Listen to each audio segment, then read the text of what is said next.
आधी ठाकरेंसोबत आणि नंतर शिंदेंच्या साथीला गेलेल्या रवींद्र वायकरांची लोकसभा निवडणुकीच्या वेळी मोठी चर्चा झाली। अटीतटीच्या लढतीत विजय त्यांच्याच पारड्यात पडला, पण त्यांच्यावर आधी झालेल्या आरोपांच्या चौकशीची टांगती तलवार मात्र कायम होती। आता मुंबई पोलिसांच्या भूमिकेमुळे यातूनही त्यांना दिलासा मिळालाय। लोकसभा निवडणुकीआधी त्यांच्यावर घोंगावणारं संकट दूर झालंय। पाहूया नेमकं काय घडलंय। रवींद्र वायकरांना क्लीन चिट, दाऊदलाच क्लीन चिट देणं बाकी आहे। राऊतांचा घणाघात, दाऊद इब्राहिमलाच क्लीन चिट द्यायचं बाकी आहे। सोमय्या म्हणतात नो कमेंट्स। या विषयावर मी कोणतीही कॉमेंट करणार नाही। अमोल कीर्तीकरांचा अवघ्या 48 मतांनी पराभव करत रवींद्र वायकरांनी लोकसभा निवडणूक जिंकली। नव्याने खासदार झालेल्या वायकरांना आता मुंबई पोलिसांनीही मोठा दिलासा दिलाय।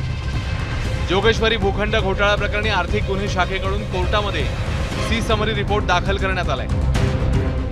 त्यात मुंबई महापालिकेने वायकरांच्या विरोधात गैरसमजातनं गुन्हा दाखल केल्याचं म्हटलंय। वायकरांविरोधातले गुन्हे मागे घेतल्याची माहिती आहे। त्यावर वायकरांनी काय म्हटलंय ते ऐका। सत्यमेव जयते, सत्याचा नेहमी विजय होत असतो। त्या पद्धतीने मी सत्याच्या मागे होतो, मागे आहे। त्यावेळेला देखील मी सत्य बोललो होतो, आजही तेच आहे। त्यामुळे सत्याचा विजय हा होतो, उशिरा होत असेल पण होतो। वायकरांच्या क्लीन चिटवरून महाविकास आघाडीच्या नेत्यांनी भाजपला धारेवर धरलंय। दाऊद इब्राहिमलाच क्लीन चिट द्यायचं बाकी आहे। या सगळ्या लोकांवरती भ्रष्टाचारासंदर्भात कारवाई करा, ईडी सीबीआयचे खटले दाखल करा किंवा केले। त्याच्यामध्ये वायकर सुद्धा आहेत। वायकर तर घाबरून पळूनच गेले ना।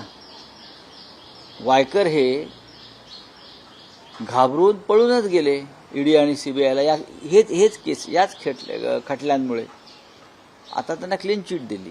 मोदी सरकारच्या बद्दल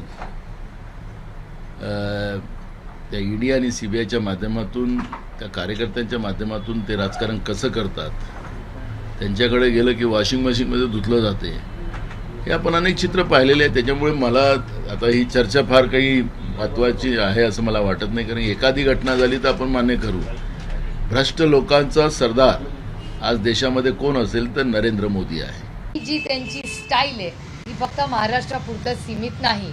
काश्मीर टू कन्याकुमारी भारतीय जनता पक्षाचा आईस मॉडेल आहे। Income tax, CBI, ED, ice. Income tax, CBI, ED लावायची, आरोप करायचे, पक्षात प्रवेश करायचा, वॉशिंग पावडर, चलो। आणि हे दुर्दैव आहे की भ्रष्टाचाराची चेष्टा भारतीय जनता पक्षाच्या सरकारने केलेली आहे। दुर्दैव आहे महाराष्ट्राचा आणि या देशाचा। ज्या प्रकरणावरून वायकरांमागे चौकशीचा ससेमिरा लागला होता ते प्रकरण काय ते पाहूया। जोगेश्वरीतल्या 13,674 चौरस फुटांच्या भूखंडाचा घोटाळा। या प्रकरणामध्ये 2004ला वायकर मनपा महल पिक्चर्समध्ये भूखंडासाठी करार झाला होता। भूखंड मैदानासाठी आणि रुग्णालयासाठी आरक्षित होता। भूखंडाची किंमत अंदाजे 500 कोटी रुपये आहे। राखीव भूखंडावर वायकरांनी पंचतारांकित हॉटेलची उभारणी केली। हॉटेलच्या बांधकामासाठी मुंबई मनपाची परवानगीच घेण्यात आली नाही असं वायकर यांच्यावर आरोप आहे। वायकर ठाकरेंसोबत असताना भाजपचे नेते किरीट सोमय्या यांनीच वायकरांवर हा आरोप केला होता। आता वायकर महायुतीत आहेत, मग सोमय्या काय म्हणतायत ते ऐका। आज क्लीन चिट ईओडब्ल्यूने जी आहे ती वायकर यांना दिलेली आहे। काय कसं पाहताय तुम्ही? या सगळ्या प्रकरणाचा पाठपुरावा करत होता आणि ईओडब्ल्यू मध्ये की गैरसमजुतीतून महानगरपालिकेतून तक्रार नोंदवली। हे प्रकरण सुप्रीम कोर्टापर्यंत गेलं होतं, म्हणून या विषयावर मी कोणतीही कॉमेंट करणार नाही। हे प्रकरण सुप्रीम कोर्टापर्यंत गेलं होतं, म्हणून या विषयावर मी कोणतीही कॉमेंट करणार नाही। महाविकास आघाडी सोबत असताना वायकर यांच्या मागे ईडी आणि मुंबई पोलिसांच्या चौकशीचा ससेमिरा लागला होता।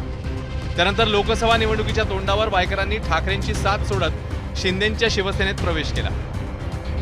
विशेष म्हणजे ज्यांच्यावर आरोप होते त्याच वायकरांना मुंबई उत्तर पश्चिम मतदारसंघातनं शिंदेंच्या शिवसेनेकडनं उमेदवारी मिळाली। ते निवडून आल्यावर आता त्यांच्या मागचं चौकशीचं शुक्लकाष्ठ संपण्याचे संकेत मिळत आहेत। यामुळे चौकशी यंत्रणांचा राजकीय फायद्यासाठी वापर होत असल्याच्या विरोधकांच्या आरोपांना एक प्रकारे बळच मिळते। ब्युरो रिपोर्ट, एबीपी माझा। एबीपी माझा, उघडा डोळे बघा नीट।